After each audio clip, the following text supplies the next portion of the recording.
నమస్కారం. నేను చందు. నిజ స్వభావం. మనిషి జీవితానికి ఒక పరమార్థం ఉండాలి అనేవారు శాక్యముని. జీవితానికి అర్థం లేకపోతే బతుకు వ్యర్థమే. నాకెందుకు పుట్టావురా అని కన్న తల్లి ఈసడించుకునే జీవితం నిరర్ధకం. ఈ ప్రపంచంలో ఎదగడానికి, ఏదైనా సాధించడానికి భగవంతుడు లెక్కలేనన్ని అవకాశాలు సృష్టించి జీవితానికి ఆకాశమే హద్దుగా గొప్పగా బతకమని ఆశయాలు కల్పించాడు. ఇతరులను అనుకరిస్తూ జీవించేందుకు ప్రయత్నం చేయకూడదు. ఎందుకంటే ఎవరి బలాబలాలు తత్వాలు వారివి. ముందు మనం నిరాశ ధోరణులకు వదిలిపెట్టాలి. నేను ఏదైనా సాధించగలనన్న నమ్మకాన్ని పెంచుకోవాలి. క్రమశిక్షణ కలిగి జీవించగలిగితే మనిషి స్వభావరీత్యా మంచివాడిగా ఉంటాడన్నది భగవద్గీతలో పరమాత్మ ఉద్బోధ. ఒకరిని ద్వేషించడం ప్రారంభిస్తే పగ సైతం మన అంతరంగాన్ని వెంబడిస్తూనే ఉంటుంది. మనం చక్కని ఆలోచనలతో జీవిస్తూ మనసుకు, దేహానికి న్యాయంగా ప్రవర్తించడం అలవాటు చేయాలి. వారంటే ఇష్టం, ఇతరులంటే కోపం అనే ధోరణి ప్రమాదకరమైన పరిస్థితికి దారితీస్తుంది. పురాణాల్లో ఈ అనుభవాలు కోకొల్లలు. ధర్మరాజు ఈ పరిస్థితులను తన దాకా రానియలేదు.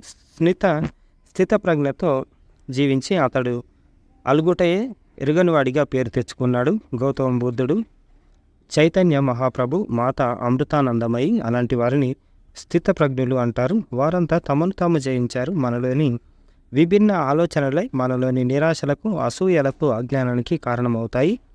వీటన్నింటినీ స్థితప్రజ్ఞులు జయించారు. ఇందువలనే మనందరికీ బోధించగలవారయ్యారు. మండన మిశ్రుడు ఆదిశంకరాచార్యులతో అద్వైత వేదాంతంపై చర్చకు ఉపక్రమించినప్పుడు తనంత జ్ఞాని లేడని గర్వపడ్డాడు. చర్చ చాలా లోతైన విషయాలకు వెళ్లే కొద్దీ మండల మిశ్రుడు ఓటమి అంచులకు చేరుకున్నాడు.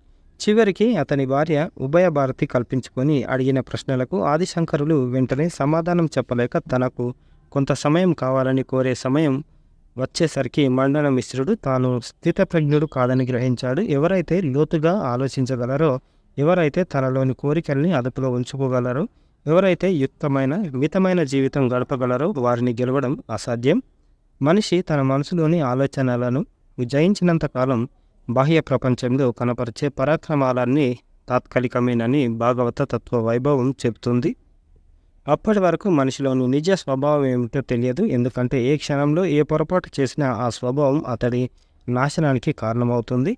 పూర్వం ఋషులు జ్ఞానం కోసం, ఆధ్యాత్మిక మార్గం కోసం తమను ఆశ్రయించి వచ్చే శిష్యులను పలు రకాల పరీక్షలకు గురి చేసేవారు. అందులో వారి నిజ స్వభావం ఏమిటో కనుగొనడం ఒకటి. ఇందులో శిష్యుడి నిజ స్వభావం తెలిసిందా?